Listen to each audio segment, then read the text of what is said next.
The night Arabella Wynter was publicly humiliated beneath the glittering chandeliers of the Harringdale Winter Ball, she realized with a cold, slicing certainty that there was no place in all of London where she was wanted, and it was precisely in that moment of crushing silence that the Duke of Thornbridge stepped forward and shattered the rules of the entire room. The waltz faltered, conversation died mid-breath, and a ripple of cruel delight passed through the crowd as Lord Redmayne, smug and self-satisfied, declared before everyone that he would not tie himself to the disgraced Winter fortune, his voice carrying across the polished marble floor with theatrical precision. Arabella felt every word like a blade, felt her spine stiffen even as her lungs refused to draw a single steady breath, felt the mocking gazes of women who once curtsied to her mother and now shrank away as though she carried a disease. She tried to retreat with dignity, to gather the scraps of her pride and slip into the shadows, but the crowd opened around her like a cruel stage, forcing her into the center of its attention. Her fingers trembled against her gown's beaded silk, her throat tightened, and for a single humiliating heartbeat she thought she might cry in front of them all, and then the atmosphere shifted. A hush fell, not gleeful, not disdainful, but startled, and when Arabella lifted her eyes, Alexander Hawthorne, Duke of Thornbridge, was crossing the ballroom with the implacable grace of a man who feared nothing and bowed to no one. His expression was carved from marble, cold and commanding, and his gaze fixed on Lord Redmayne with such lethal disdain that several onlookers instinctively stepped back. Without a word, without even acknowledging the scandal he was about to ignite, Alexander extended his arm toward Arabella, a gesture so direct, so deliberate, that the entire room inhaled at once.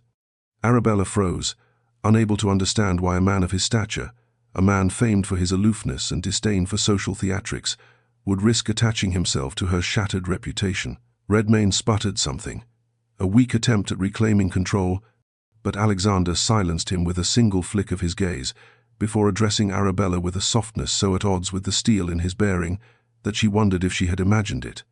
"My lady," he said quietly, his voice carrying more weight than any shouted declaration, "permit me." The ballroom nearly convulsed with shock as she placed her trembling hand upon his arm, feeling the warmth of his steady presence anchor her in a sea of humiliation. Alexander guided her forward, each step a defiance, each measured stride a declaration that he, the untouchable Duke of Thornbridge, chose to stand beside her. And as they walked through the stunned crowd, Arabella's shame slowly unfurled into something new, something sharp, uncertain, and undeniably tethered to the man whose intervention had just altered the course of both their lives. Arabella barely remembered leaving the ballroom, only the echo of whispers clinging to her like frost as she stepped into the chilled night air, her breath trembling in the darkness, while the humiliation gnawed through every fragile piece of composure she possessed. Yet before she could crumble beneath the weight of it all, the Duke of Thornbridge was suddenly beside her again, his presence as steady and immovable as the stone pillars framing the grand entrance. "Walk with me," he murmured, not as a command but as a gentle tether keeping her from collapsing into the snow-dusted steps. Lantern light flickered across his features, sharpening the lines of his jaw, softening the concern in his eyes, and Arabella felt a new kind of fear rise inside her, one that had nothing to do with society's cruelty and everything to do with the bewildering tenderness in a man who owed her nothing. He escorted her toward her waiting carriage, each step slow and deliberate, as though he feared she might shatter if rushed, and she hated that he saw her fragility so clearly, hated more that she could not hide it. "You must not think on their words," Alexander said quietly, his voice wrapping around her like warmth against the winter air. "Men like Redmayne are drawn to weakness in others because they possess none of their own courage." Arabella swallowed hard, wishing she could believe him, wishing she could silence the years of scorn that had shaped her into someone who expected nothing but disappointment. "I should be used to it by now," she whispered, her voice barely audible above the crunch of gravel. "Being the Winter heiress means being tolerated for money and discarded for everything else." Alexander stopped walking, turning toward her with a slow, deliberate intensity that made her pulse stutter. "You are not a commodity," he said, each word firm enough to steady her trembling breath, "and anyone who fails to see your worth is revealing the limits of his own." The sincerity in his tone struck her so sharply she felt tears burn behind her eyes, and she cursed herself for such weakness. But before she could look away, he lifted a hand as if to steady her, then stopped himself, fingers curling as though touching her might unravel the careful restraint he lived by. When the carriage arrived, the footman hesitated, unsure whether to interrupt the charged silence between them. But Alexander offered his hand first, helping Arabella step forward, his touch firm, warm, grounding. She meant to release him quickly, to retreat into safety, but he continued holding her hand for one breath, then another, his thumb brushing her glove in a barely there caress that made her heart seize with unfamiliar longing. "You deserve better than this city of jackals," he said softly, "and I will see it proven." Before she could respond, he guided her into the carriage with a final, lingering look that left her trembling, not from humiliation now, but from the terrifying possibility that the Duke of Thornbridge saw her in a way no one ever had. By morning, London had devoured the events of the Harringdale Winter Ball with the ravenous delight of a city starved for scandal, and Arabella Wynter awoke to a world already reshaped by whispers that clung to every drawing-room, tea-table, and gentleman's club like a relentless fog, each retelling sharpening her humiliation until it gleamed like glass. Her maid's hesitant glances revealed what the newspapers had eagerly confirmed. The heiress no one wanted had been defended, publicly, boldly, recklessly, by the Duke of Thornbridge himself, a man who had never once stooped to involve himself in the petty theatrics of the ton. Arabella felt her stomach twist as she imagined the speculation, the cruel delight of those who would accuse her of manipulating him, or worse, ensnaring him for his power. Meanwhile, miles away in his townhouse, Alexander faced the brunt of an entirely different storm. 3 of his closest peers arrived uninvited, their expressions tight with disapproval, their voices pitched with alarm as they demanded an explanation for his shocking intervention. "You cannot protect her without ruining yourself," one insisted, while another muttered that associating with a Winter was akin to embracing scandal itself. Alexander listened with a quiet, simmering fury, his jaw clenched, yet his voice steady as he dismissed every accusation. "I owe none of you an accounting of my choices," he said flatly, the chilled authority in his tone silencing the room. But once he was alone again, the Duke's composure wavered, not with doubt, but with a realization far more dangerous. The moment he had extended his arm to Arabella, the course of his life had shifted, and London's condemnation meant nothing compared to the memory of her trembling hand resting in his.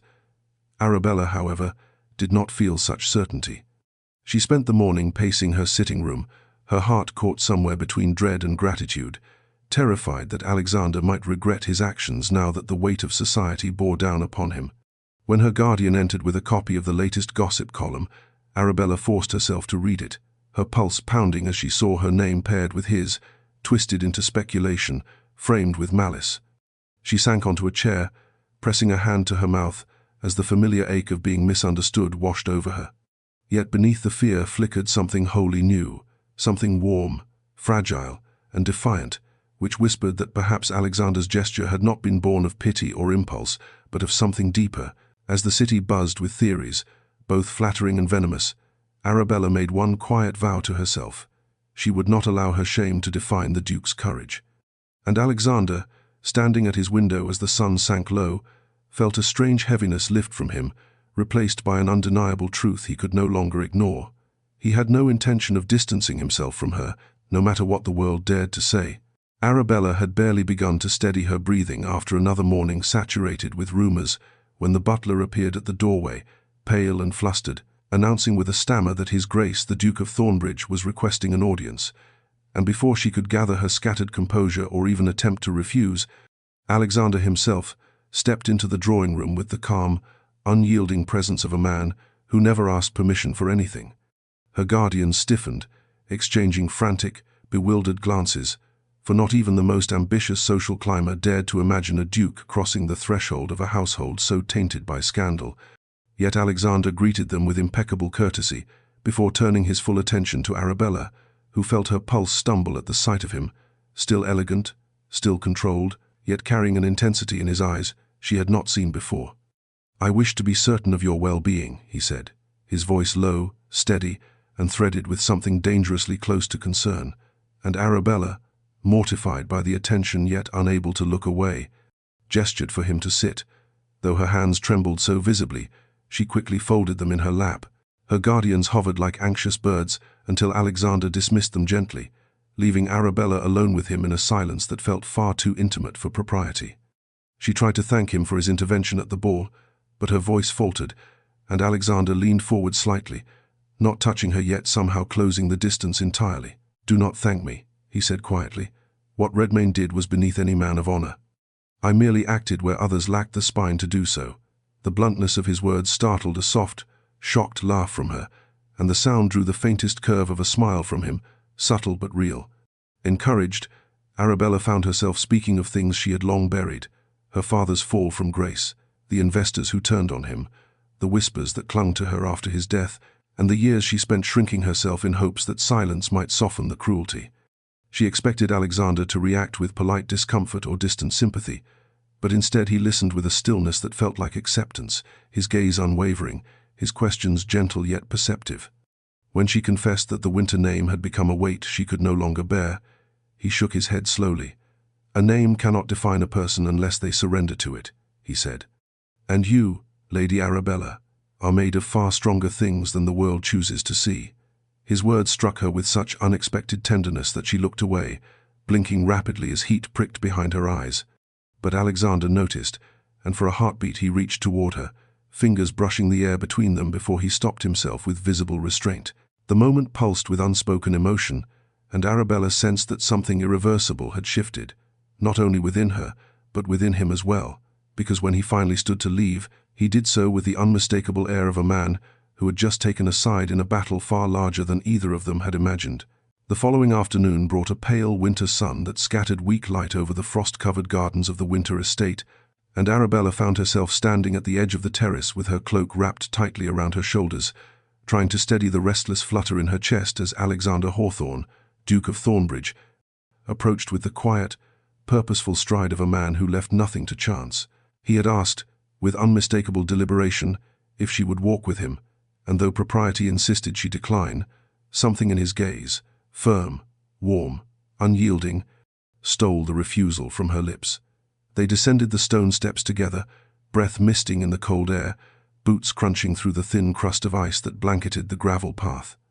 The garden stretched before them in elegant winter stillness, the hedges dusted in sparkling frost, the skeletal branches glittering like spun glass beneath the pale sun, and for a moment Arabella felt the world soften, the quiet beauty loosening the tightness that had lived in her chest for far too long. Alexander walked beside her in silence at first, his hands clasped behind his back, his profile calm but unreadable, until he spoke in a tone that carried the weight of something long considered. "You hold yourself as though you expect every door to close before you even reach it," he murmured, not unkindly. Arabella's breath hitched, and she stared at the ground, afraid her eyes might betray too much. "It is easier to brace for disappointment than to hope for something one is unlikely to receive," she whispered, her voice barely a thread. "For years I have been tolerated because of my father's fortune and dismissed because of my father's name. How does one live freely when she carries both curse and coin?" Alexander slowed, turning toward her with a depth of focus that made her heart stumble. "You are not the sins of a dead man," he said quietly, "and you are not responsible for the cowardice of those who judge you." His voice, low and steady, felt like warmth pressed into the coldest corners of her soul, and she swallowed hard. Feeling the prick of tears, she refused to let fall. A stray lock of her hair caught the wind, brushing across her cheek, and without thinking, Alexander reached out and tucked it gently behind her ear. The touch was feather-light, almost hesitant, yet it sent a tremor through her entire body, a shiver that had nothing to do with the winter chill. He seemed to realize the intimacy only after it happened. His breath deepened, his hand withdrawing with a slowness that betrayed his reluctance to let go. Arabella met his gaze then, truly met it, and what she saw there, strength, resolve, an almost painful tenderness, frightened her more than any scorn society had ever thrown at her.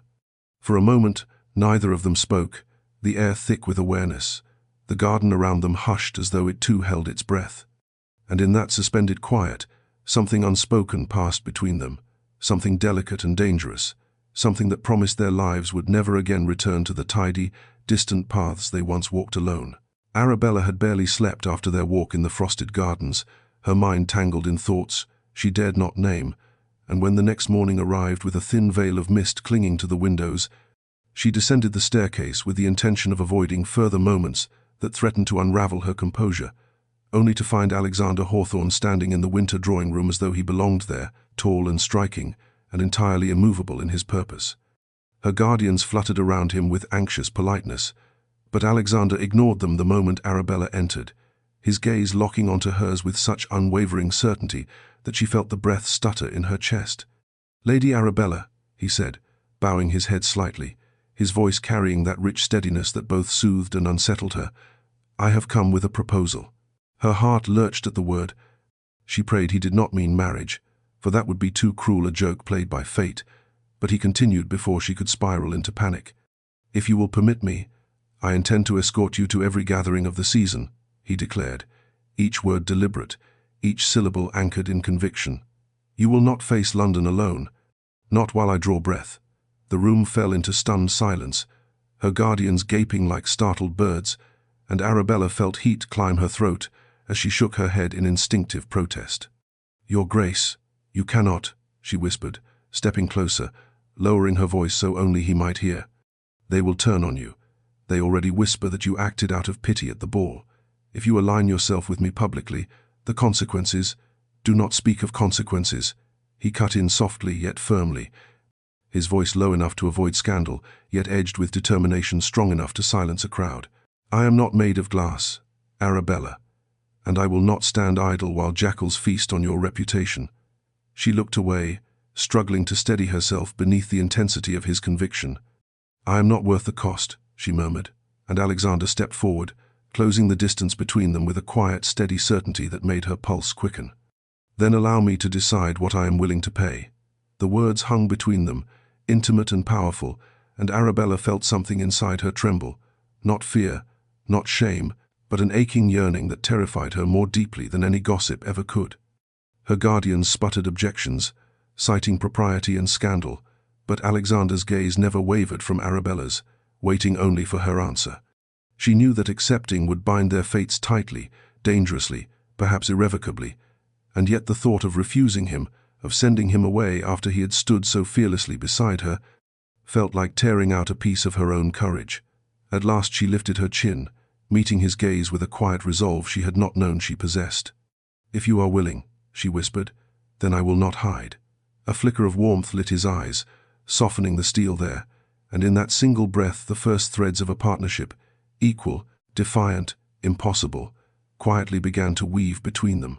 The night of the musicale arrived with a tension that coiled in Arabella's stomach like a living thing, and as her maid fastened the final clasp of her pale blue evening gown, she found her hands trembling despite every whispered reassurance she offered herself, for this was the first time she would face London society beside Alexander Hawthorne under the unrelenting scrutiny of 100 sharpened gazes. The carriage ride felt suspended in quiet anticipation, the interior lit only by the lantern's warm glow, casting shadows across Alexander's strong, watchful features.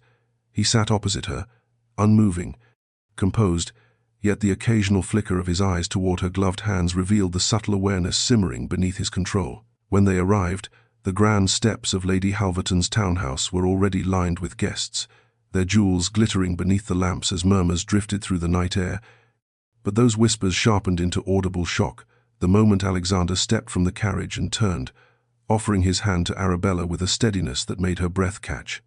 She placed her trembling fingers in his palm, and as he guided her forward, the crowd parted not out of courtesy but stunned disbelief, eyes widening, fans fluttering, conversations dying mid-sentence as the Duke of Thornbridge, London's most untouchable figure, walked into the music hall with the disgraced Winter heiress on his arm as though no force on earth could pry them apart. Inside the glittering drawing room, the orchestra paused between pieces, leaving a charged hush that magnified every whisper around them, yet Alexander remained perfectly at ease, leaning slightly toward Arabella as he murmured a quiet reassurance meant for her alone. His presence was a shield, solid, unyielding, and when she hesitated at the threshold, overwhelmed by the weight of so many eyes, he placed his hand over hers where it rested lightly on his sleeve, a subtle pressure that steadied her trembling spine.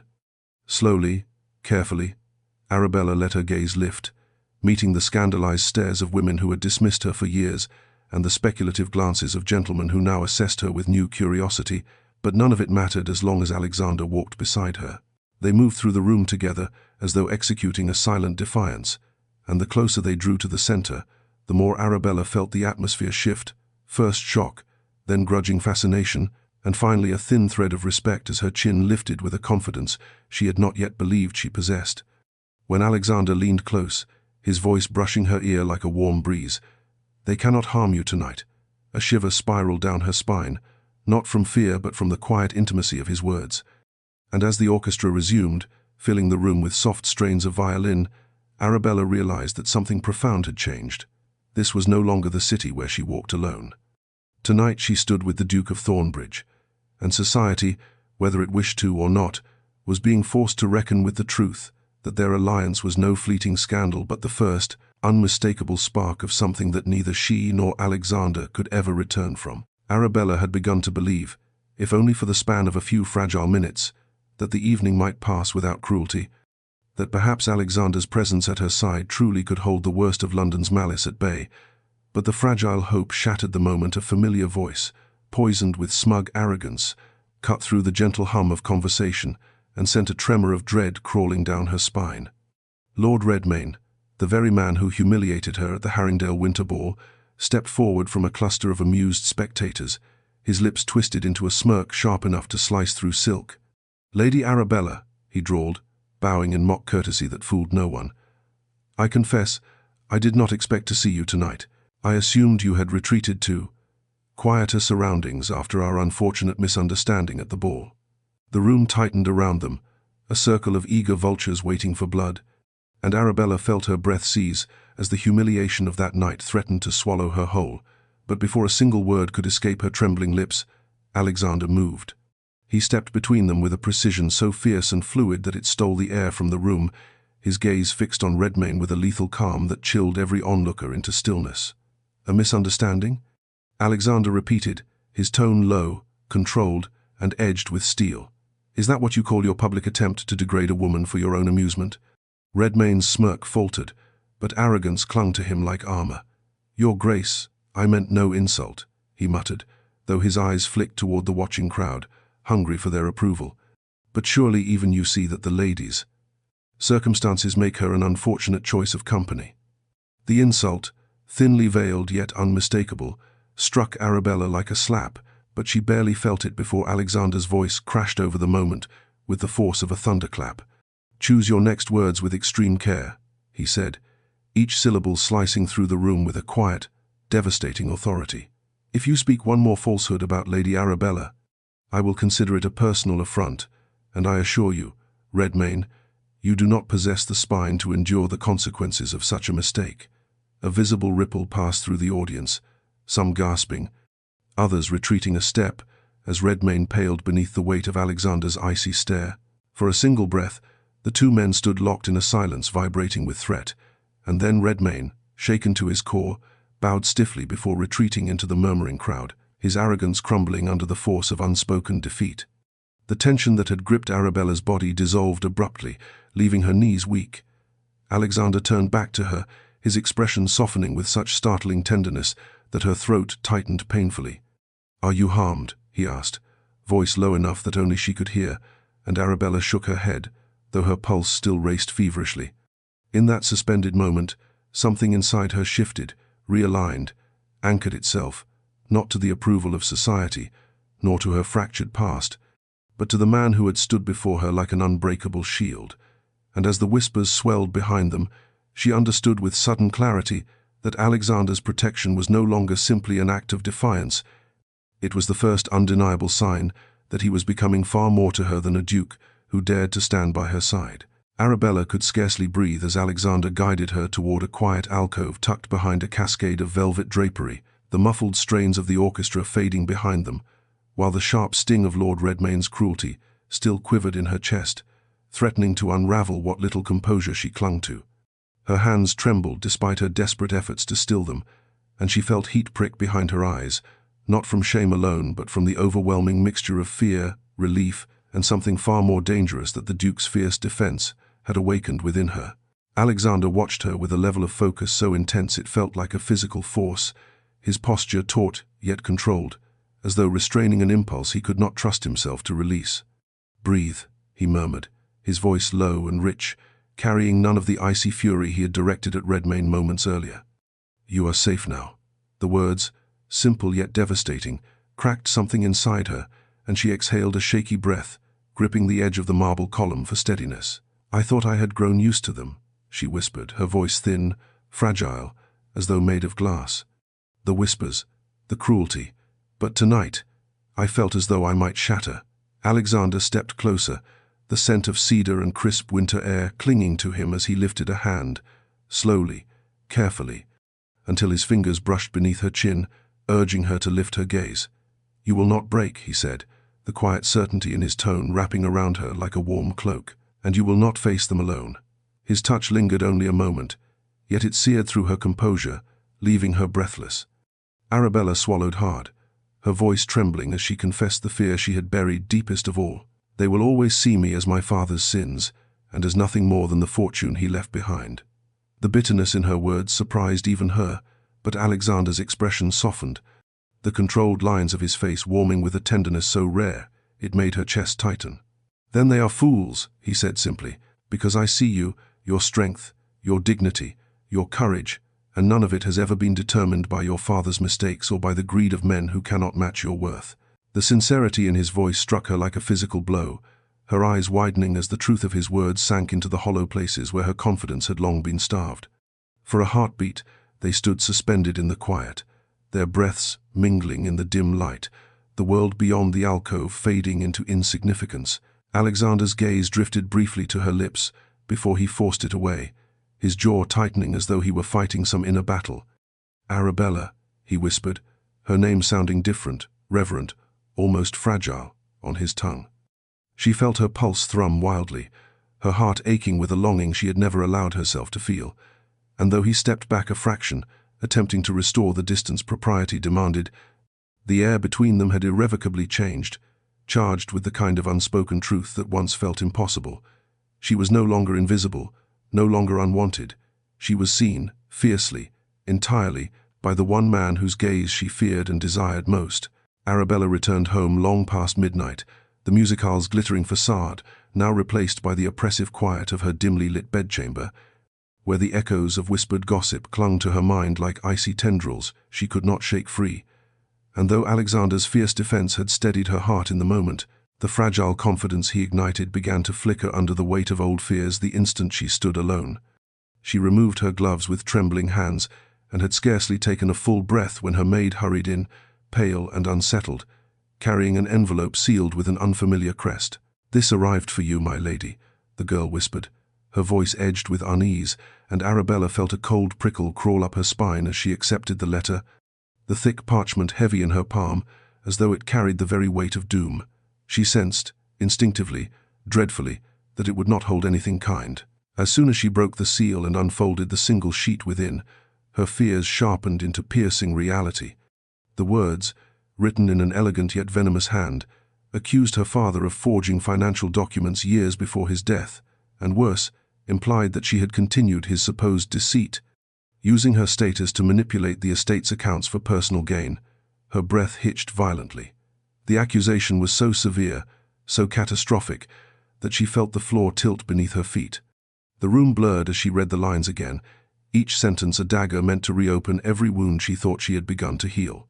They threatened that evidence, fabricated, she knew with her entire being, would soon reach the authorities, and that her reputation, already precarious, would crumble beyond repair. Her pulse thundered wildly, tears stinging her eyes as the certainty settled in her bones. Someone wanted to destroy her utterly. She sank onto the edge of her bed, clutching the letter, as though it might burst into flames. The instinct to run to Alexander, to seek his steadiness, his guidance, surged forward, but fear smothered it just as quickly. How could she drag him into this? How could she allow her presence in his life to incite further scandal, when he had already risked so much by merely standing beside her?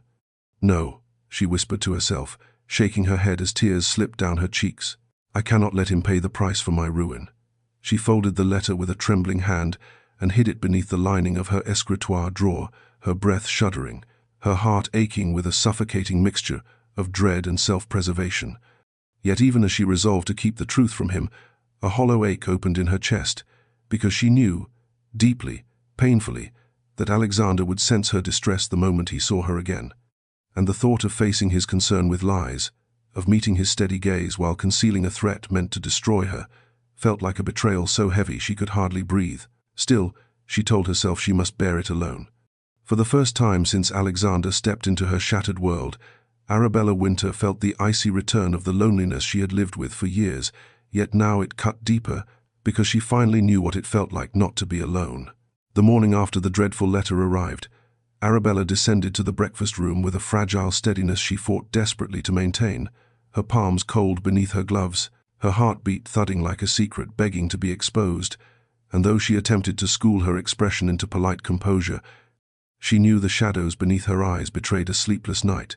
Spent wrestling with fear, she dared not speak aloud. She had barely touched her tea when the butler entered with an urgency he failed to hide, announcing that His Grace the Duke of Thornbridge had arrived and requested her presence immediately, a declaration that sent every pulse in Arabella's body stumbling in equal parts longing and panic. She rose automatically, smoothing the front of her gown, as though fabric alone could brace her against the turmoil warring inside her. Alexander stood in the foyer, tall and resolute in a charcoal coat dusted lightly with frost from the morning air, his expression softening the instant he saw her, but beneath that softness lay a flicker of something sharper, concern, perhaps even hurt, that made her breath catch. "Arabella," he greeted, his voice low, steady, threaded with warmth that struck her already strained composure. "Forgive the early call, but I wish to see for myself how you fared after last night." She forced a small smile, brittle at the edges. "I am perfectly well, Your Grace," she lied, her voice controlled but hollow. Alexander's jaw tightened ever so slightly, as though he recognized the falsehood yet chose, for the moment, not to challenge it. "May we walk?" he asked gently, offering his arm. She hesitated, the memory of the hidden letter pressing like a bruise against her ribs, then nodded and placed her gloved hand on his sleeve, allowing him to lead her toward the winter gardens where frost glittered along the hedges like spun silver. They walked in silence at first, her heart pounding louder with every step, until Alexander finally spoke in a tone that pierced through her fragile composure. "You seem troubled," he said quietly. "More so than last night. Has something, caused you distress?" She stiffened, her throat tightening painfully. She wanted to tell him everything, to let his steady presence shoulder the fear consuming her, but the image of his reputation, already frayed by scandal merely for standing at her side, rose like a barrier she could not cross. "It is nothing of consequence," she answered softly, eyes fixed on the frozen ground. "Merely fatigue." Alexander stopped walking, turning toward her with a seriousness that made her breath falter. "Arabella," he murmured, her name a gentle insistence, "do not ask me to believe that. I can read your silences far too well." His gaze, unyielding yet painfully tender, threatened to unravel the fragile resolve she clung to, and she feared that if he pressed a moment longer, the truth would spill from her lips in a flood she could never contain. But just as her voice trembled on the edge of confession, a footman rushed toward them, breathless, announcing that Alexander's sister, Lady Evelina, had arrived early for the charity preparations and wished to greet him. The interruption shattered the moment like glass. Arabella exhaled shakily as Alexander bowed his head with clear reluctance. "We will continue this conversation," he said, his tone leaving no room for evasion. As he walked away, Arabella stood frozen among the glittering frost, her pulse aching with the knowledge that she could not hide the truth from him forever, and that the day he discovered her silence might cost her far more than her reputation. It might cost her the one man she had begun to fear losing more than anything. Arabella spent the remainder of the morning attempting to quiet the storm of emotions Alexander's near interrogation had stirred within her, but by the time the carriage was brought around for their journey to Thornbridge Manor, her nerves were wound so tightly she feared a single misstep might unravel her entirely.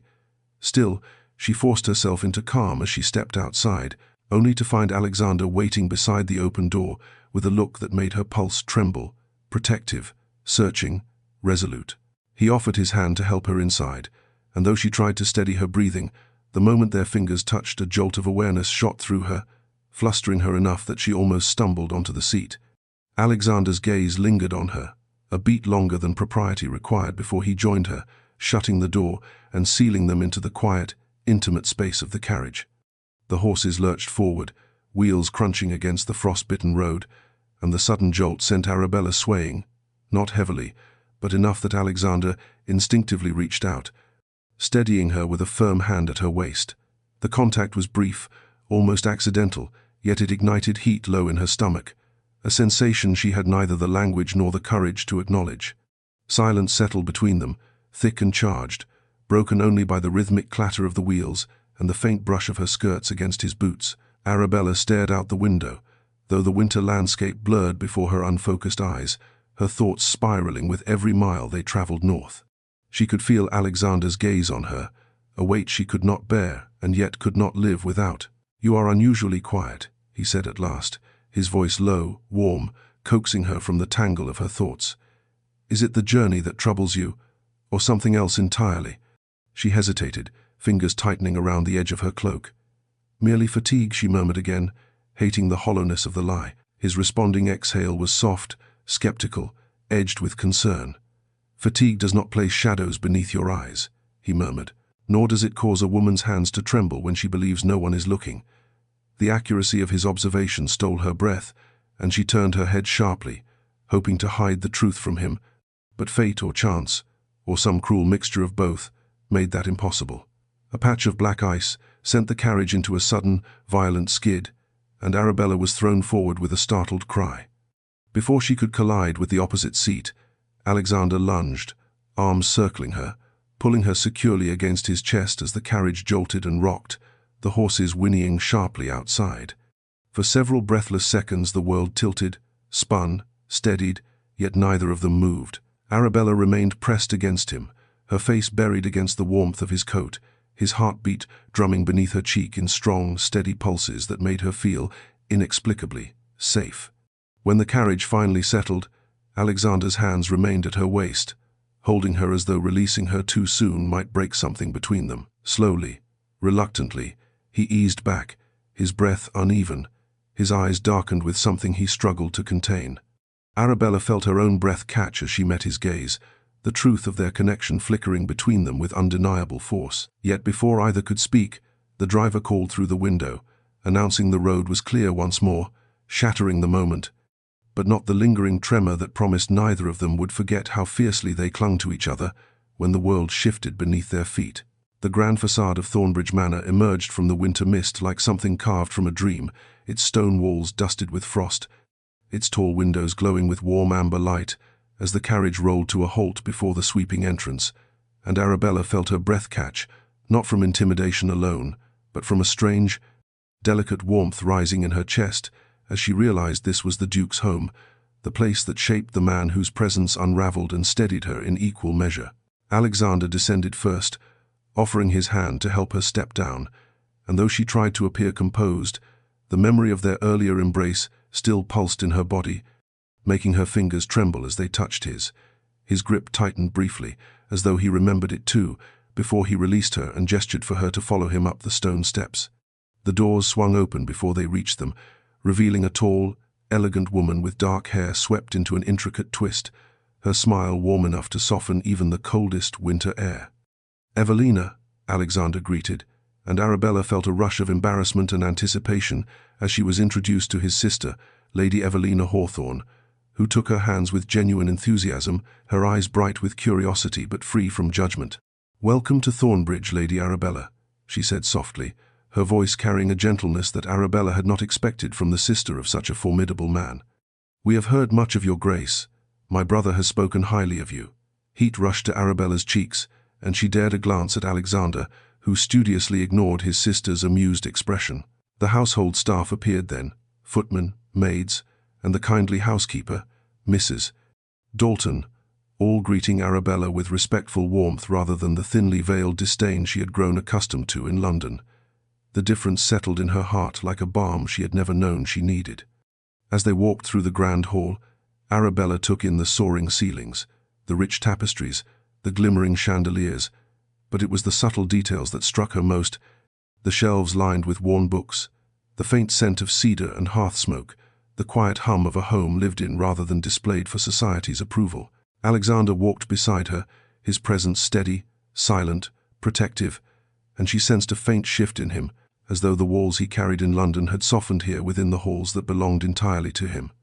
After Evelina whisked Arabella away for a tour of the manor, leading her through sunlit drawing rooms and a conservatory filled with winter-blooming flowers, Arabella found herself slowly uncoiling, the knot of tension in her chest easing beneath the gentle kindness surrounding her. When they returned to the main hall for tea, Alexander was waiting, leaning against a polished column with his arms crossed, his gaze locked on her with an intensity that sent warmth trickling through her veins. "Are you settling in well?" he asked, his voice low and softening in a way she suspected few ever heard. Arabella nodded, her lips curving into a shy smile she could not contain. "Better than I expected," she whispered. The flicker of relief in his eyes answered her with far more honesty than words, and in that quiet moment she realized Thornbridge Manor was more than a house. It was the first place in years where she felt seen not as an heiress, not as a scandal, but as herself. Hours later, the winter storm rolled in with a wild, sweeping force that rattled the windows of Thornbridge Manor and cloaked the grounds in a curtain of snow, trapping everyone inside beneath its white, whirling fury, and Arabella found herself in the vast library with Alexander after dinner, drawn there by Evelina's gentle insistence that she warm herself by the fire while the Duke reviewed correspondence. The room was magnificent, towering shelves lined with leather-bound volumes, velvet drapes framing the tall windows, and a hearth that crackled with fierce golden light.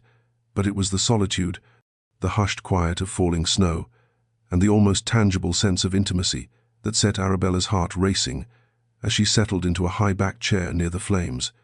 Alexander stood at a nearby desk, the warm glow painting soft highlights along his strong jaw, his brow furrowing as he read one letter after another, until at last he sighed, folded the papers, and approached her with a weariness she had never seen from him before. "It seems London cannot function a single day without some form of chaos," he murmured, attempting lightness but revealing exhaustion beneath it. Arabella's voice softened instinctively. "You take on far too much alone." He looked at her then, not as a duke observing a guest, but as a man looking at a woman who had seen deeper into him than most dared. He lowered himself into the seat across from her, one elbow resting on the arm, his fingers lightly brushing his jaw, as though he were contemplating a truth he had never spoken aloud. The storm outside roared louder, wind whipping against the windows, but inside the library the world narrowed to the soft glow of the fire and the quiet cadence of their breathing. "I lost someone once," he said suddenly, his voice low, almost rough. Arabella's breath caught, but she remained still, sensing instinctively that this was a door he rarely opened. "A fiancée," he continued. "Years ago, she fell ill, and though I did everything in my power, I could not save her." A tightness gathered in his voice, subtle but unmistakable. "Since then I have kept my distance from feeling, from hope." Arabella felt her chest ache for him, her heart reaching across the fragile space between them. "Grief is a heavy companion," she whispered, "but it does not mean you must walk alone forever." His gaze snapped to hers, and for a moment the storm seemed to still, his eyes burning with something fierce and unguarded. "And you?" he asked softly. "Have you walked alone long enough?" The question, tender yet piercing, struck her like an arrow. She parted her lips to answer, but at that exact moment, lightning cracked across the sky, illuminating the library in a violent flash. Arabella gasped, instinctively leaning forward, and Alexander reacted without thought, rising slightly as if to reach for her before stopping himself, his breath unsteady. The moment trembled, suspended, filled with the raw, dangerous nearness of two souls skirting the edge of something neither had ever dared to touch. And then, just as her courage gathered like trembling flame within her chest, Evelina's voice echoed faintly down the corridor, calling her name and breaking the fragile thread between them, leaving both Arabella and Alexander staring into the fire, each silently confronting the truth neither had yet spoken, but both had undeniably begun to feel. The storm had not yet lifted when, early the next morning, a frantic knocking echoed through the corridors of Thornbridge Manor, jolting Arabella from a restless sleep filled with fragments of lightning flashes and the unspoken longing in Alexander's eyes from the night before. She wrapped herself in her dressing gown and stepped into the hallway, only to find Mrs. Dalton, the housekeeper, holding a sealed envelope with an expression that sent a cold ripple down Arabella's spine. "This arrived from London, my lady," the woman said gently, her voice carrying the cautious weight of someone who feared delivering bad news. Arabella's fingers trembled as she accepted the letter, dread coiling in her chest like a serpent waking. She moved into a small sitting room by the corridor window, the dawn light pale and icy, and broke the seal, hoping, praying, that it might be some mundane notice. It was not. The elegant script danced across the page like a viper's tongue, detailing new allegations that her father had manipulated the Winter estate's accounts shortly before his death, and suggesting, without saying outright, that Arabella herself had been complicit in carrying on the supposed fraud. The accusations were venomous, sharpened to cut not only her reputation but her very sense of self, and as she read each line, her breath thinned until she felt as though she were drowning. She pressed a shaking hand to her chest, forcing herself to breathe, to think, but the panic swelled anyway, threatening to spill over into sobs. She refused to let escape. When the door suddenly burst open, she startled violently, nearly dropping the letter as Alexander strode into the room, his expression grim, his coat damp from the remnants of the storm outside. "There is news from London," he said, voice taut with barely restrained anger. "Rumors, ugly ones. Someone is spreading claims about your father's estate." Arabella's heart collapsed within her. She clutched the letter instinctively to her chest, praying he could not see the tremor in her hands. "I have heard," she whispered, her voice cracking despite her effort to steady it. Alexander's gaze sharpened, taking in her pallor, the tension in her shoulders, the way she seemed to shrink from the truth. "Arabella," he said, stepping closer, his voice a low, dangerous rumble, "tell me what you know." But fear seized her tongue. She could not drag him deeper into the mire of her family's past. She shook her head, turning slightly away. I cannot burden you with this." Alexander's jaw clenched, his posture rigid with frustration and protectiveness. "You are not a burden," he said quietly, the force behind his words enough to make her breath tremble. "But I need to understand what threatens you." Before she could respond, before her trembling heart could decide whether to trust or retreat, a footman arrived breathlessly to summon Alexander to the study. Urgent correspondence from London had arrived for him as well. Alexander hesitated, eyes lingering on her with a mixture of worry and determination. "We will speak of this," he vowed, then turned and left with a sweep of his coat, leaving Arabella alone with the letter that felt heavier than any weight she had ever carried. She sank onto the nearby settee, the words from the page burning like ice into her palms, and for the first time she feared that the fragile peace she had found at Thornbridge might soon be ripped away, not by gossip, but by a truth more dangerous than she had ever dared imagine. Alexander wasted no time once the urgent correspondence from London reached his hands, for as soon as he read the first damning line, another carefully crafted accusation designed to shred Arabella's already fragile reputation, something inside him snapped with a controlled, lethal resolve, and he ordered his horse readied at once despite the thawing storm and treacherous roads that wound toward the city. The staff attempted to dissuade him, citing the dangers of travel, but the Duke's expression was carved from cold stone, leaving no room for argument. Within moments he was mounted, cloak whipping behind him as he urged his stallion into a relentless gallop, the icy wind lashing at his face while his mind raced faster still. It took hours to reach London, hours in which his fury simmered into a clear, sharp purpose. Someone was waging a war against Arabella Wynter, and he would discover who, no matter the cost. Upon arriving at his townhouse, Alexander strode directly into his study where 3 members of his council awaited him, men who had long navigated the intricate webs of London's political and social machinations. He dropped the letter onto the desk with a force that made one of them flinch. "Find out who circulated this," he commanded, ice-threading every syllable. "I want names, dates, and motives." The men exchanged uneasy glances, then set to work as Alexander paced, his mind stripping through suspects, old grudges, and dormant rivalries. It was Lord Kincross who surfaced in every connection, wealthy, ambitious, and quietly notorious for exploiting those weakened by scandal. It was rumored he had once coveted the Winter fortune, and further whispers suggested he had been one of the very men who abandoned Arabella's father during his downfall.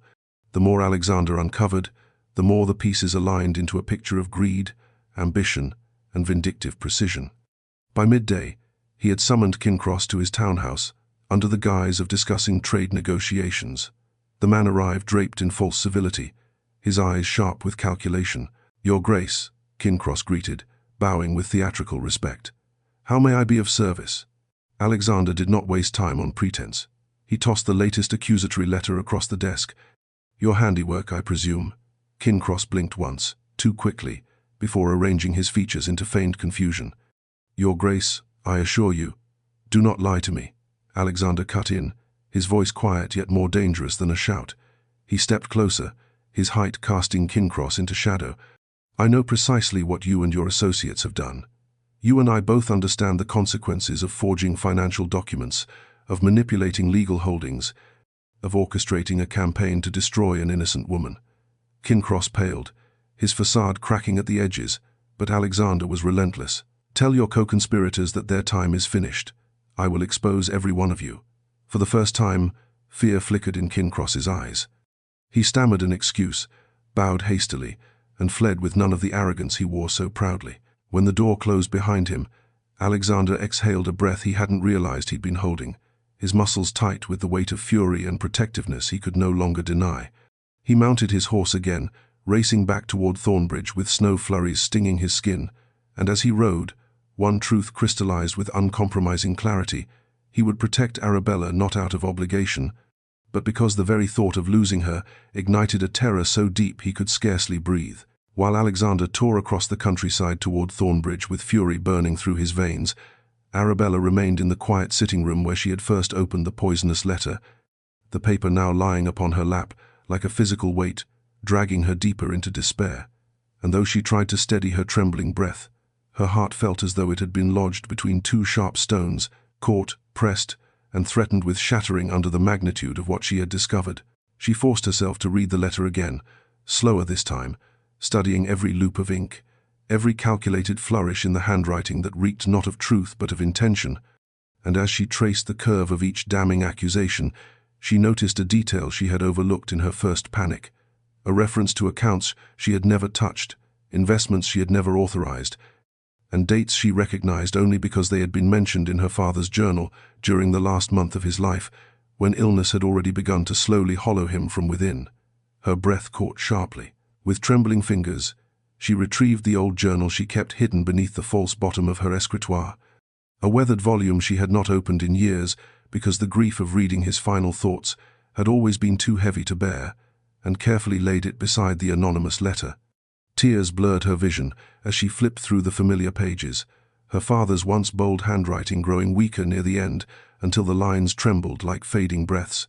There, buried in the last entries, she found what she had feared and yet needed to confirm, a frantic recount of how he had discovered a fraudulent scheme orchestrated by his closest associates, a plot to siphon funds from the Winter estate, under the guise of an investment partnership they had urged him into. He had written of his determination to gather proof and expose the men behind it, but each entry thereafter grew shorter, more desperate, as though time itself had turned traitor and robbed him of the strength to complete his final task. Arabella pressed a hand to her trembling lips as realization washed through her.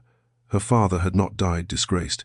He had died fighting to protect her fortune and her future, and the very men he had tried to expose had likely turned the blame onto him, weaving a narrative that had followed her for years, like a ghost that refused to be buried.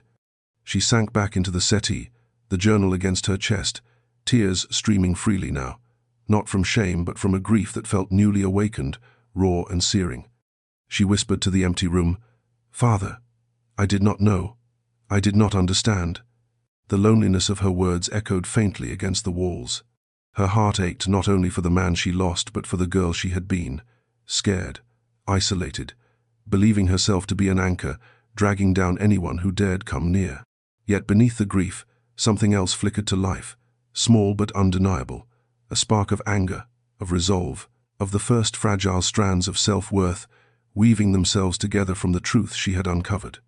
She wiped her tears with the back of her hand, her breath slowly steadying as she whispered, "I will not let them bury your name." And as she closed the journal with gentle reverence, she understood that this revelation was not merely a piece of her father's past, it was the key to reclaiming her own future. The afternoon sky had darkened into a heavy slate grey by the time Alexander thundered back through the wrought-iron gates of Thornbridge Manor, snow scattering beneath the hooves of his horse, as though the very earth hastened to make way for his fury. And he dismounted before the stable hands could properly approach, striding toward the manor doors with a singular purpose that left no room for breath or courtesy. Mrs. Dalton startled when he swept through the entry hall, his coat still whipping behind him like a banner of war, and she managed only a hurried curtsy before he demanded, "Where is Lady Arabella?" in a tone so sharp it cut through the air like a blade. "In the east sitting room, Your Grace," she replied, and Alexander was already moving, his heart pounding with an urgency equal parts fear, protectiveness, and something far deeper, something he had tried and failed to hold at bay. When he reached the sitting room, he found Arabella curled on the settee, her father's worn journal resting atop her lap, her eyes red-rimmed, yet filled with a steadiness he had not seen before.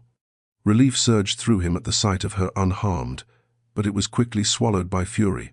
Fury not at her, but at the men who dared target her with such ruthless precision. "Arabella," he said, his voice low but trembling with restrained emotion, and she startled at the sound of it, standing hastily as though uncertain whether to brace for comfort or confrontation. He crossed the room in 3 strides. "Look at me." She hesitated, her fingers tightening around the journal, and when she finally lifted her gaze to his, the sight of her trembling composure fractured something inside him. "I know," he said quietly but fiercely, placing the letter he had seized from London onto the table between them. "Kincross and his associates orchestrated everything, from the forged accusations to the renewed slander. They sought to destroy your father's reputation, and now they seek to destroy yours."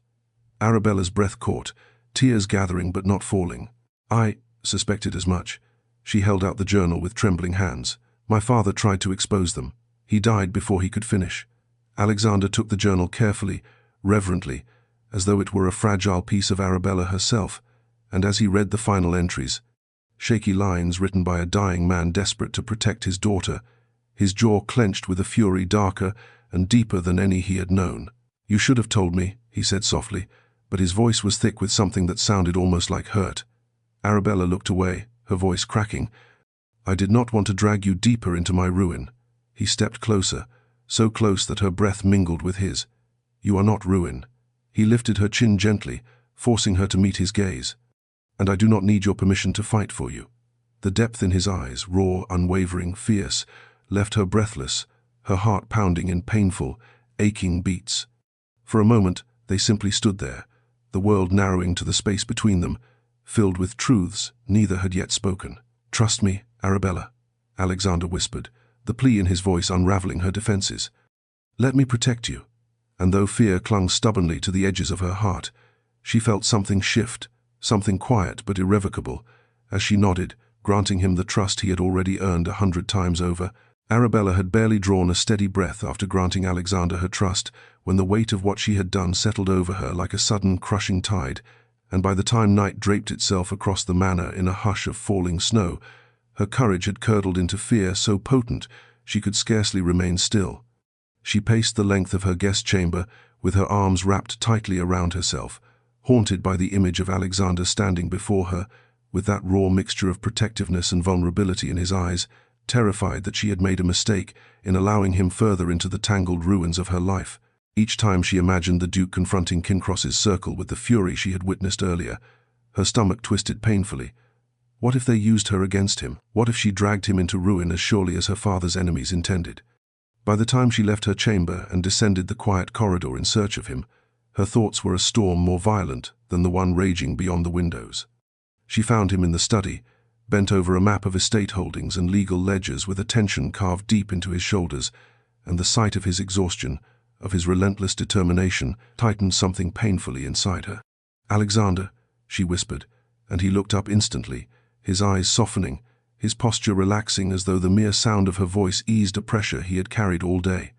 "Arabella," he said, stepping toward her, "are you unwell?" The concern in his voice nearly undid her.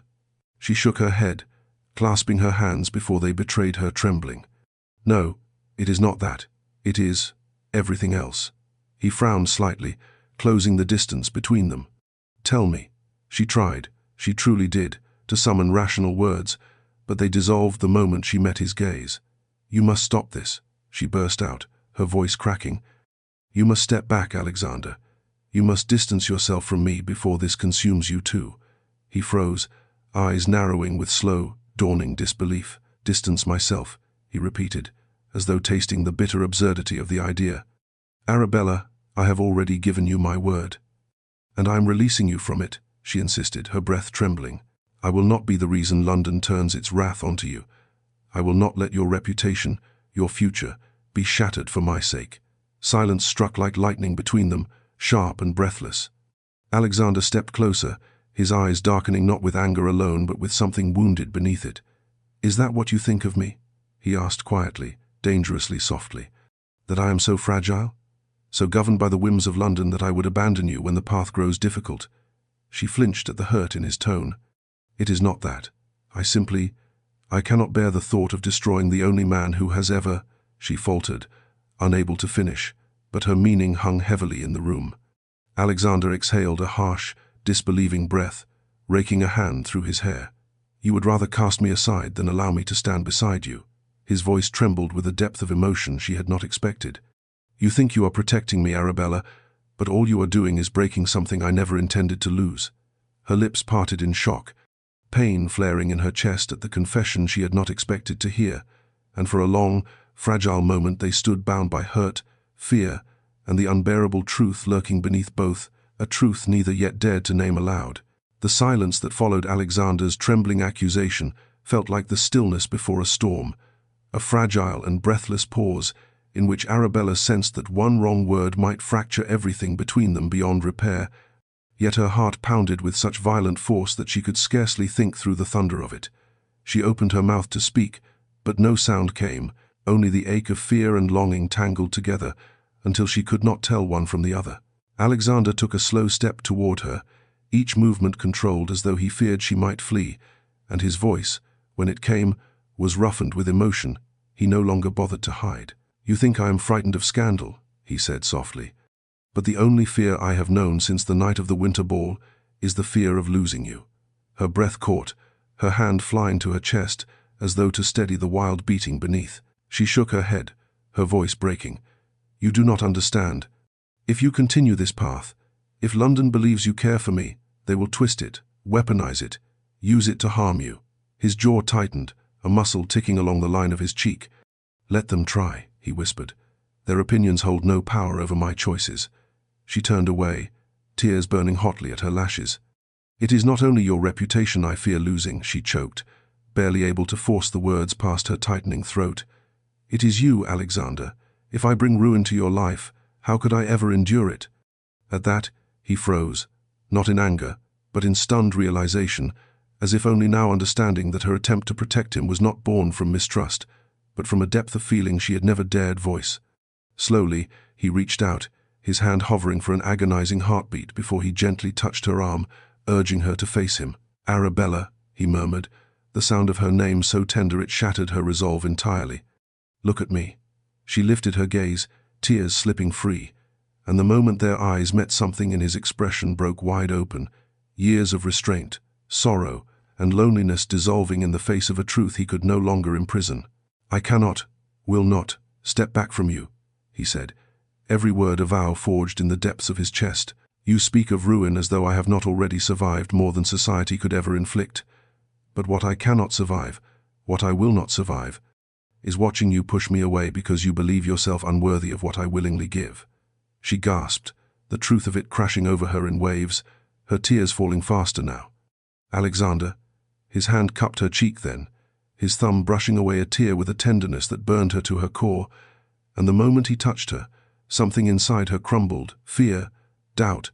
All the walls she had built to keep him safe toppled in the span of a single breath. Do not shut me out, he whispered. Not when I am already yours. The confession struck them both like lightning, and before she could fully understand what was happening, Alexander drew her into his arms with a fierce, aching need, his mouth finding hers in a kiss that stole her breath and gave it back as something entirely new. The world fell away, fear dissolved, doubt vanished, and in the heat and tenderness of that moment, Arabella understood what she had been fighting all along. Not scandal, not ruin, but the terrifying, wonderful truth that she loved him with a depth that had become impossible to deny. When Arabella finally drew back from Alexander's kiss, breathless, trembling, her heart thundering so loudly she feared he must hear it, she felt as though every boundary she had ever constructed around herself had fallen away entirely, leaving her standing raw and unguarded before the only man who had ever inspired both terror and safety in equal measure. Yet the moment her gaze met his, she saw nothing but fierce tenderness in his eyes, a warmth that steadied her even as the world around them tilted out of its familiar axis. Alexander remained close, his breath brushing her cheek, his hands still lightly resting at her waist, as though he feared she might vanish if he dared to release her too quickly.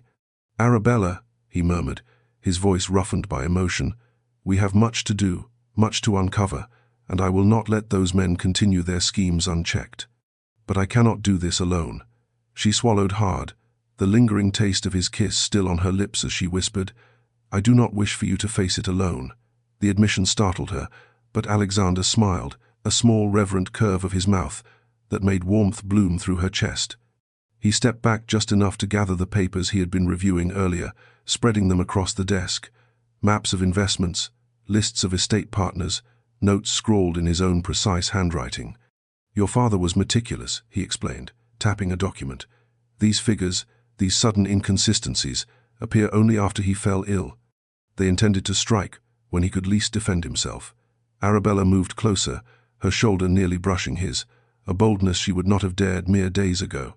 "I remember these partnerships," she said softly, tracing her finger along a name. "He told me this one, Harrington, pressed him to sign documents he did not fully trust.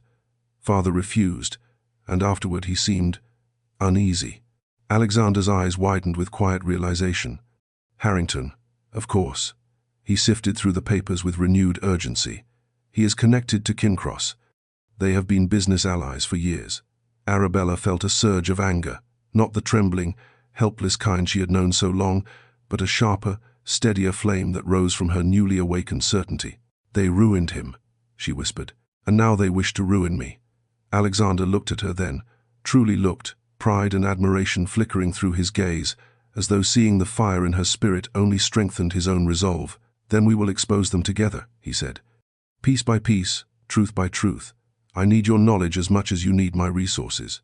The partnership between them settled with a natural ease neither had expected, and as they bent over the documents, her recalling details, him weaving them into strategy, the air grew thick with unspoken intimacy, not of stolen kisses but of two minds aligning, two hearts moving in tandem toward a shared purpose. Hours slipped by unnoticed as they worked, their voices low and steady, alternating between quiet intensity and fleeting smiles when a connection became clear. At last, as the fire dwindled to embers, Alexander rested his hand over the last ledger and said, "Arabella, we are closer than you realize. Tomorrow, we begin confronting them." She nodded, feeling a certainty she had never once known in her life, that she was no longer fighting alone. And more astonishing still, she did not wish to. London society had always reveled in spectacle, but nothing compared to the uproar that erupted the moment Arabella Wynter stepped into Lady Ashcombe's gilded drawing-room with Alexander Hawthorne at her side, the Duke's hand resting with unmistakable claim at the small of her back as though daring anyone to challenge the right he had more than earned. The chatter faltered, fans snapped shut like startled birds, and every glittering gaze swept toward them with a hunger sharpened by scandal and disbelief. Arabella felt the weight of 100 stares settle upon her, the familiar chill of judgment tightening around her ribs, yet for the first time in years she did not shrink beneath it, for Alexander's steady presence radiated a protective heat that wrapped around her like armor, quiet yet unbreakable. She lifted her chin, drawing slow breath, and felt Alexander's subtle encouragement in the light pressure of his hand as they crossed the marble floor with a grace that silenced even the boldest whispers. They had come to confront the conspirators indirectly, by making their presence impossible to ignore, by refusing to cower, by reclaiming her reputation in the very rooms that once delighted in dismantling it. But scarcely had they reached the center of the room when Lord Harrington himself materialized before them, his expression fixed into a false mask of civility that barely concealed the flicker of unease in his eyes. "Your Grace," he greeted, bowing stiffly before turning toward Arabella with a faint, poisonous smile. "And Lady Arabella, how fortunate to see you both recovering so gracefully from recent unrest." The insinuation slithered beneath his words, cold and deliberate. Arabella's pulse stumbled, but before she could summon a response, Alexander stepped forward, his presence expanding like a gathering storm. "Indeed," he replied, voice smooth but edged with steel, "it has been most enlightening to discover the sources of that unrest." Harrington's smile froze, and several onlookers shifted closer, drawn by the unmistakable electricity crackling between the two men. "I trust," Alexander continued, gaze unwavering, "that you have nothing to fear from the truth emerging." The silence sharpened, poised on a knife's edge. Harrington opened his mouth. Whether to retort or deflect, Arabella did not know, but at that moment Lord Kincross approached, his expression strained with barely concealed animosity. "Your Grace," he said, his voice too controlled to be sincere, "perhaps it is best if personal matters are not aired in polite company." Alexander turned toward him slowly, with the precision of a lion deciding whether to pounce. "Personal matters become public," he murmured, when men of influence choose deceit over integrity. A ripple swept through the crowd, hushed gasps blending with the rustle of silk. Arabella felt the floor tilt under her feet, fear, awe, and something deeper swirling within her, as Alexander added, "If either of you attempt to tarnish Lady Arabella's name again, I will ensure you face consequences far graver than social discomfort." His voice carried with such restrained ferocity that even the orchestra faltered, musicians exchanging wide-eyed glances before the conductor hesitantly resumed. Harrington and Kincross stiffened, pale fury flickering across their faces, but neither dared respond. They withdrew, and the crowd parted around them like a sea receding from a storm's path. When Alexander finally turned back to Arabella, his gaze softened, the fire in his eyes replaced by something achingly protective. "You need not fear them," he murmured. "Not while I stand beside you." And as the room buzzed with stunned whispers behind them, Arabella realized this moment, this brazen, public defiance, had changed everything. She was no longer merely the heiress. No one wanted but the woman, a powerful duke, was willing to fight the entire city for, and nothing would ever be the same again. The following morning dawned grey and heavy over London, as though the sky itself braced for the reckoning that awaited in the council chambers of the House of Lords. Arabella sat rigid in the carriage beside Alexander, her gloved hands clasped tightly in her lap, her heartbeat stuttering with every jolt of the wheels as they approached the towering building where her reputation would be dissected, judged, and either resurrected or buried beneath the weight of her father's sins.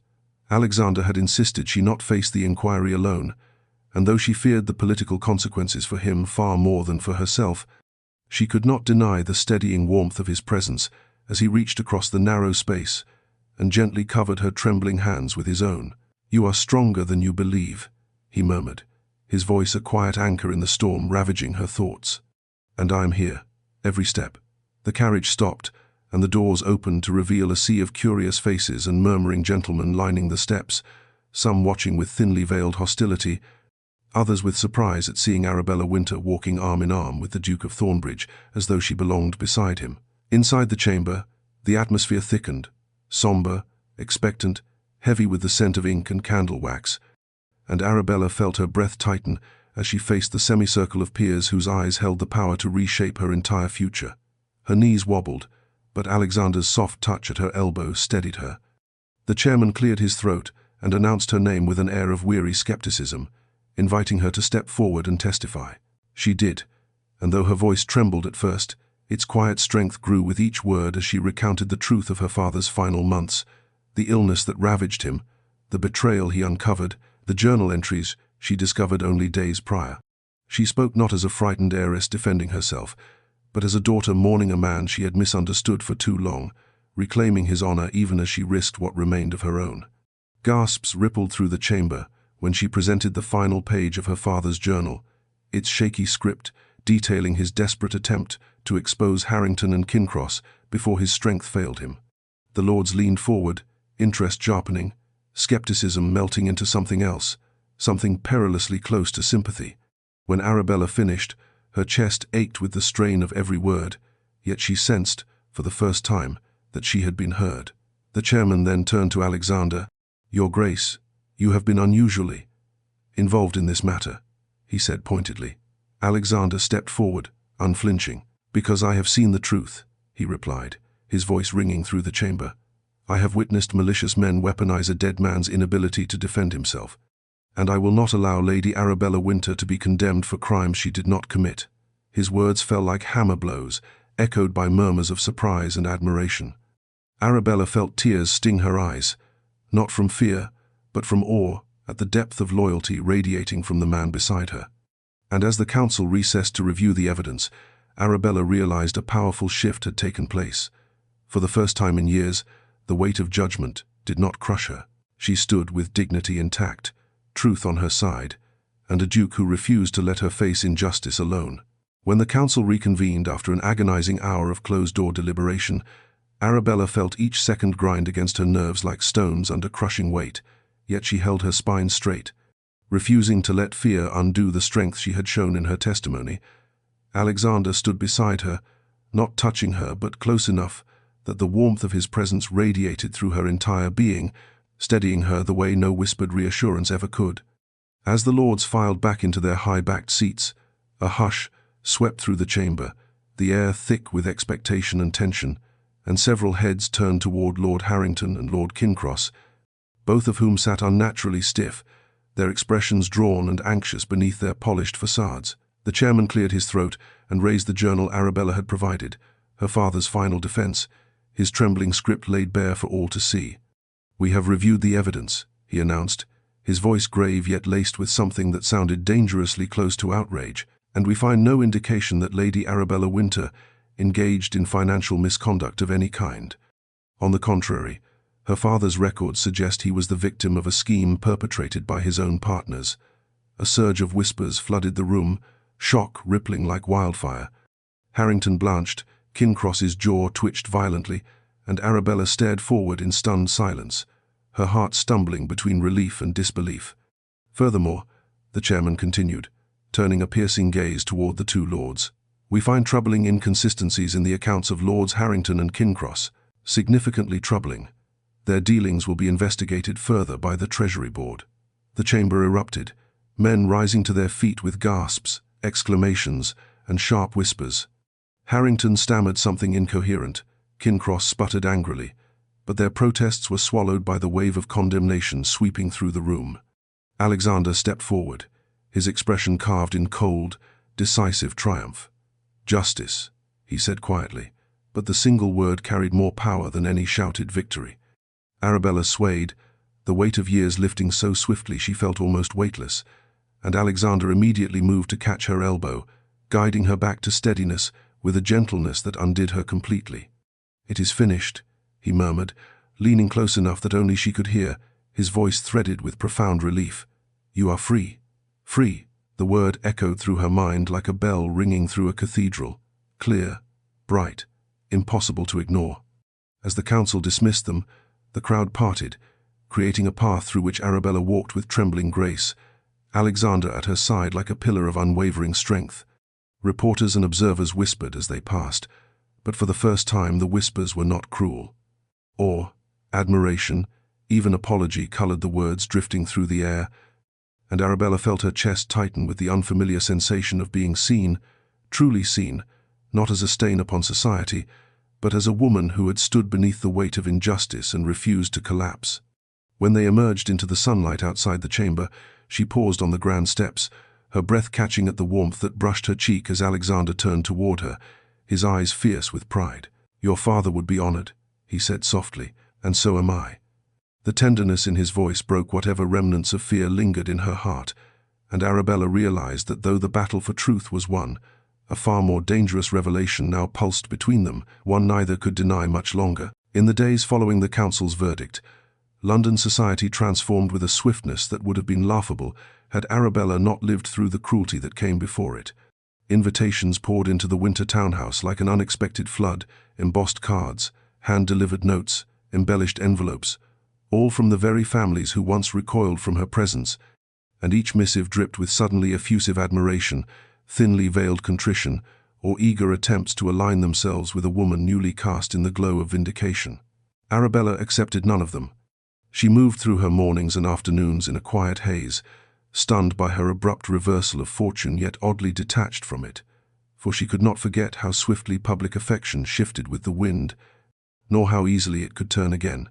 What mattered far more, and loomed far heavier in her heart, was the man who had stood beside her through every wave of scorn and every whisper of admiration alike. Alexander had been constant, steadfast, a quiet storm at her back, and yet since the inquiry he had grown different, not distant, not cold, but contemplative, as though some tremendous decision pressed upon him with every passing hour. Arabella saw it in the way he spoke with a gravity that belied his calm, in the lingering weight of his gaze when he believed she was not looking, in the pauses between his sentences, as though fighting unspoken truths. She found herself noticing everything. The tension in his jaw when another bouquet arrived from a simpering viscount, the faint softening in his eyes when she entered a room, the warmth in his touch that seemed to deepen with each day they spent together in the quiet afterglow of their well-earned victory. And yet, despite this growing closeness, Arabella felt suspended between hope and dread. Though the scandal had been put to rest, the uncertainty between them had grown more potent, charged with meaning but unspoken promise. One evening, as the sun set behind Thornbridge Manor in a sweep of lavender and gold, Arabella walked alone through the frost-tipped gardens, needing air to quiet the restless flutter in her chest. She stopped beneath an ancient oak, its bare branches arching overhead like an old sentinel, and pressed a hand to her heart as she whispered her fear aloud to the winter air. "I do not know what comes next." A soft crunch of footsteps behind her made her turn, breath-catching when she saw Alexander striding toward her across the frozen grass, his dark coat billowing like a shadow of purpose. "I was looking for you," he said, voice low, warm, and threaded with a tension she had never heard from him before. He stopped only a foot away, close enough that she felt the heat of his body against the winter chill. For a long moment he simply studied her, his expression shifting through emotions she could not decipher. "Arabella," he said at last, his voice deepening, "the world may celebrate you now, but their approval means nothing to me. What matters is what you seek, what you desire." Her breath stilled, her fingers curling at her sides. "And if what I want," she whispered, trembling, "is something society would not understand." A faint, almost broken smile touched his lips. "Then we shall let society fail to understand." His words wrapped around her like a promise, warm and terrifying and impossibly precious, and Arabella realized, with a clarity that stole her breath, that what she wanted above all was him. Alexander did not speak immediately after Arabella's trembling confession, as though her words had reached some hidden place within him where caution and restraint had been carefully guarding a truth he no longer had the strength or the desire to keep imprisoned. Instead, he stepped closer, the winter air swirling around them like a silent witness, while his gaze held hers with a depth so raw it made her breath falter. "Arabella," he said at last, his voice low, steady, but frayed at the edges with emotion he had never allowed to surface before. "Society has dictated my life for far too many years. Duty, expectation, sacrifice, these have shaped every piece of me. But what I want, what I have wanted for longer than I care to admit, is not something London can claim authority over." Her heart raced wildly, caught between hope and fear as he reached out, taking her gloved hand in his own, with a tenderness that sent warmth flooding through her, even in the biting cold. "Since the night of the Winter Ball," Alexander continued, "I have watched you endure cruelty with a grace that shamed the men who inflicted it. I have seen your strength, your dignity, your compassion. I have seen the courage of a woman who fights for truth, even when the world tries to bury her beneath lies." He exhaled, the faint cloud of his breath mingling with her own as he lifted her hand, brushing his thumb across her knuckles. "And somewhere in the midst of all of it, I realized that protecting you was no longer an obligation. It was something my heart demanded." Arabella's breath caught. A tremor of fear, sweet, aching, impossible to restrain, ran through her as she whispered, "But what if they turn on us again? What if this victory is only temporary? What if being with me threatens everything you have built?" Alexander gave a soft, incredulous laugh that rumbled through his chest. "Everything I have built is worth nothing if I cannot share my life with the woman who has become its heart." Her knees nearly buckled, the ground tilting beneath the weight of his words, but Alexander steadied her with hands gentle yet firm, his touch anchoring her in a moment that felt suspended outside of time. "I do not care what society expects," he said, his voice deepening with fierce conviction. "I do not care what they whisper, or who disapproves, or how many battles we must face. I will stand with you through all of it, not because you need my protection, but because I cannot imagine my days without you in them." A tear escaped down Arabella's cheek, warm against the cold air. Alexander reached up, brushing it away with reverent tenderness, his fingertips lingering against her skin. "Arabella Wynter," he murmured, "I love you, fiercely, completely, beyond anything I have ever allowed myself to feel." The words hit her like sunlight breaking through storm clouds, flooding her chest with warmth so overwhelming she could scarcely breathe. "Alexander," she whispered, her voice trembling with the force of her own truth, "I love you too. I think I have loved you from the moment you stood between me and the world." A soft, breathless sound escaped him, half a laugh, half a shuddering exhale of relief, and he drew her into his arms, holding her with a passion that melted every shard of fear she had carried.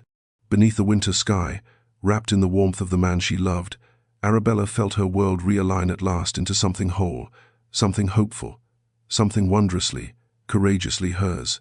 The days that followed their confession, unfolded with a fragile, luminous beauty that Arabella had never imagined possible, as though Thornbridge Manor itself exhaled a long-held breath, softening its echoing halls and frost-glazed windows in gentle acknowledgement of the love blooming between its duke and the once scorned heiress. Yet beneath the warmth of their shared glances and quiet moments, a tremor of tension rippled through the estate, for Alexander knew the battle was not yet won. His love for Arabella demanded more than whispered vows and tender embraces. It required courage, declaration, and the willingness to defy a society that had already shown its appetite for tearing her down. And so, after 3 days of careful preparation, he summoned Harrington, Cairncross, and the circle of influential men who had orchestrated the attack on her reputation to a formal confrontation in the long gallery of his manor, a place where no whisper could hide and no lie could escape the sunlight streaming through the tall arched windows. Arabella stood with Evelina just outside the gallery doors, her breath trembling as muffled voices echoed from within, sharp and tense. Though Alexander had insisted she not attend, Evelina, gentle, perceptive, fiercely loyal, refused to leave her alone. "My brother is formidable," Evelina whispered, touching Arabella's hand with a reassuring squeeze. "And when his heart is involved, he becomes unstoppable." Arabella managed a weak smile, her pulse hammering as she imagined the scene inside. Alexander, tall and thunderous with controlled fury, confronting the men who had tried to orchestrate her destruction, the very men whose greed had driven her father to desperation. Inside the gallery, Alexander stood like a storm held at bay by sheer will, his hands clasped behind his back as he addressed the gathered lords with a calm so cold it made several flinch. "Your schemes have failed," he said, each word echoing against stone and silence.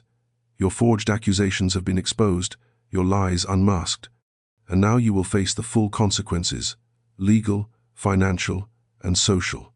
Harrington sputtered an attempt at defense, but Alexander raised a single hand, silencing him instantly. "Enough," he said softly. "You have done enough harm." Cairncross dared to step forward. "You cannot destroy us, Thornbridge," he hissed. "Our influence reaches far beyond yours." Alexander smiled, slow, dangerous, utterly devoid of fear. "You mistake me," he murmured. "I have no desire to destroy you. I only wish to watch you fall under the weight of your own deceit." Then he revealed his final blow, documents gathered during his journey to London, signed testimonies from clerks and associates who had witnessed the fraudulent dealings, and a financial audit exposing the siphoned funds. The lords blanched, panic rippling through their arrogant facades. "Leave Thornbridge at once," Alexander commanded, his voice a low thunder, "and pray you never again cross the path of Lady Arabella Wynter." When the gallery doors finally opened, Arabella gasped softly as Alexander emerged, the tension in his shoulders slowly uncoiling as he saw her waiting for him. She stepped forward, her hands trembling. "Is it done?" He reached for her without hesitation, lifting her hand to his lips with reverent tenderness. "It is finished," he whispered. "There is nothing left that can touch you." And as she leaned into him, the warmth of his embrace erasing days, years, of fear, Arabella understood that love had not simply saved her, it had given her the strength to reclaim her life, her dignity, and her future. Despite the justice secured and the last shadows of scandal forced back into the darkness where they belonged, Arabella sensed an unspoken tension simmering beneath the surface of Alexander's composed exterior, a quiet storm gathering in the depths of his gaze whenever he watched her move through the manor with newfound ease, as though some vital question weighed upon him heavier than any confrontation with corrupt lords. She felt it in the way his hand lingered a fraction longer on the small of her back, in the thoughtful pauses between his sentences, in the warmth of his smile that always carried a flicker of uncertainty. It was a tension not born of fear, but of possibility. And so when Alexander requested a private walk just after dusk, Arabella felt her heart flutter with a mixture of anticipation and trepidation she could neither name nor hide. The winter night wrapped around them as they crossed the frost-touched gardens, lantern light flickering like captured stars between the hedges. The manor loomed behind them, its windows glowing softly, a sanctuary she had never expected to find yet now could not imagine leaving. Alexander led her toward the old stone bridge arching over the frozen stream, a place quiet enough that even the wind seemed to hold its breath. He stopped at the center, resting his hands on the cold railing, his breath visible in pale clouds. For a long moment, he said nothing. Arabella felt her pulse quicken, her hands twisting in her cloak as she waited, uncertain whether she should speak or give him space to gather whatever thoughts pressed behind his somber expression. At last he turned toward her, and his eyes, usually steady, assured, quietly commanding, held something far more vulnerable than she had ever seen, hope entwined with fear. "Arabella," he began, his voice low and roughened with sincerity, "these past weeks have changed everything I believed fixed in my life. You have changed everything." She inhaled sharply, the cold air burning sweetly in her lungs. He stepped closer, his gloved hand lifting to gently brush a strand of hair from her cheek, the tenderness of the gesture unraveling her nerves thread by thread. "I have lived by duty for so long," he continued, "that I forgot what it felt like to want something for myself, something that makes the world feel brighter, something that makes every burden easier to bear." His fingers traced the curve of her jaw, feather light, yet warm enough to melt the frost beneath her skin. "You are that something, Arabella." Her lips parted, trembling, but he pressed forward before she could speak, as though fearing he might lose his courage if given a moment longer to overthink the truth surging within him. "I want a life with you," he whispered, each word threaded with reverence. Not hidden, not half-claimed, not shadowed by fear or scandal, a life openly, proudly shared. The wind rustled through the bare branches above them, scattering fragments of frost like falling stars, and Arabella felt tears prick her eyes, soft, grateful, impossibly full. "Alexander," she breathed, her voice breaking, "is this what you want truly?" He cupped her face with both hands, his thumbs brushing her cheeks with trembling gentleness. "It is what I have wanted since the moment I watched you stand alone at the Winter Ball, fighting your terror with more grace than anyone in that room deserved to witness." Her breath caught, and for a heartbeat, neither moved. Then Alexander leaned in, pressing his forehead to hers. "Tell me," he whispered, "that you want a life with me too." And Arabella, trembling with a joy she had never dared dream, whispered back, "Yes, more than anything." The moment Arabella whispered her trembling yes, something in Alexander broke open with a quiet, shattering force, as though years of restraint, duty, and silent longing had finally given way to the truth he had buried beneath his carefully controlled exterior.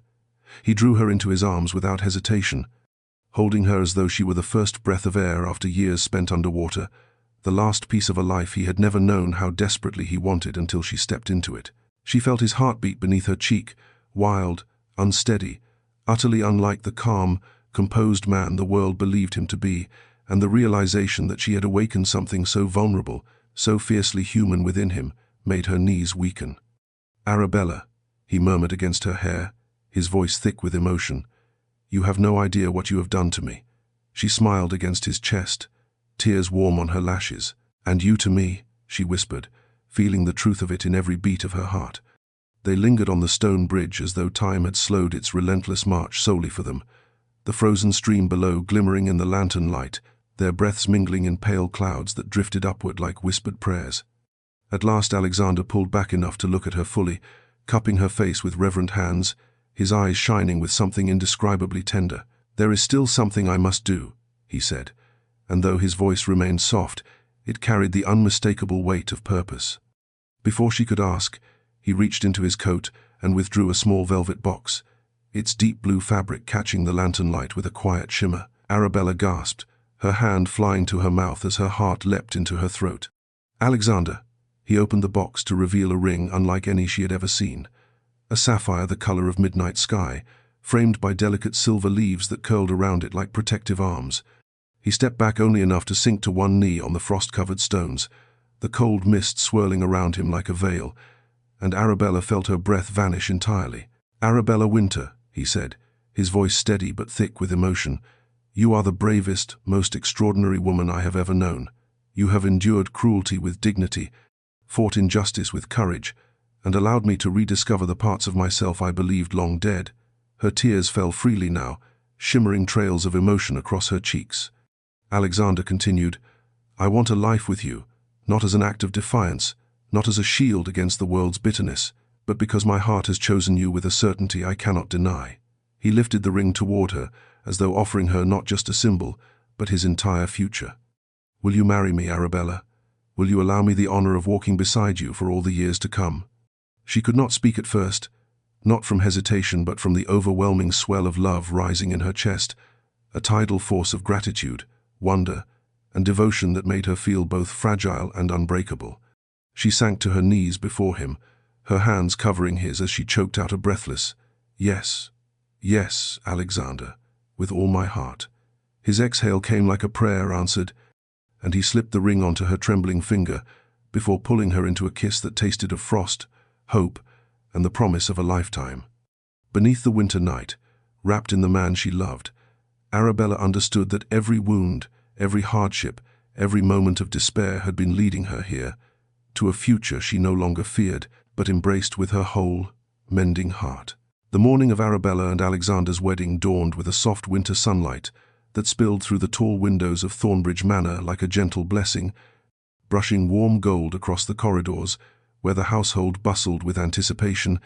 Yet even amidst the quiet flurry of preparations, Arabella found herself standing alone before the wide mirror in her chamber, her hands pressed lightly to the bodice of her gown, as she trembled with an emotion too vast to name.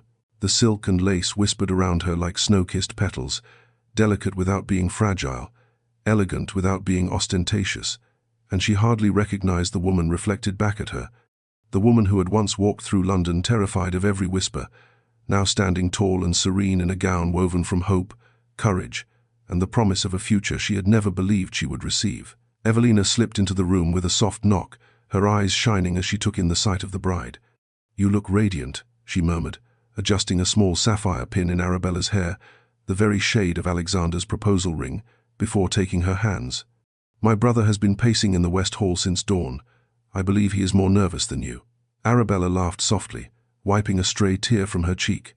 "I doubt that." But when she descended the stairs moments later, escorted by Evelina, she found it to be true. Alexander stood at the far end of the great hall, dressed in dark, formal attire that sharpened his already striking features, but there was a tremor in the breath he released when his eyes met hers, as though seeing her nearly brought him to his knees. Guests, far fewer than society might expect, for they had chosen intimacy over spectacle, rose from their seats as Arabella stepped forward, but the world dimmed around her until only Alexander remained in focus, his gaze burning with the same fierce tenderness that had saved her life, her name, and her heart. When she reached him, he took her hands with such reverence she felt her breath catch. "You are the most beautiful thing I have ever seen," he whispered, and though the hall was full, his voice felt meant for her alone. The ceremony unfolded beneath the vaulted ceiling, warm with candlelight and quiet emotion. Alexander spoke his vows with steady conviction, his thumb brushing soothing circles against her hand as he promised to guard her honor, her joy, and her dreams as fiercely as he guarded his own. Arabella's voice trembled when she spoke her vows, but her words carried the strength of all she had endured, all she had reclaimed. She vowed to stand beside him, not as a shadow sheltered beneath his power, but as an equal partner, a woman who had found her voice and her courage through the love he had given so freely.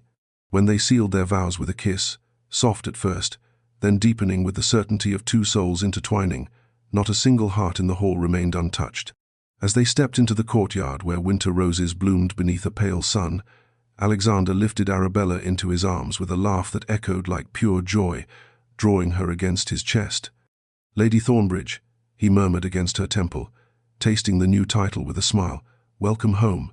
And Arabella, her heart full to overflowing, whispered back, "It always has been."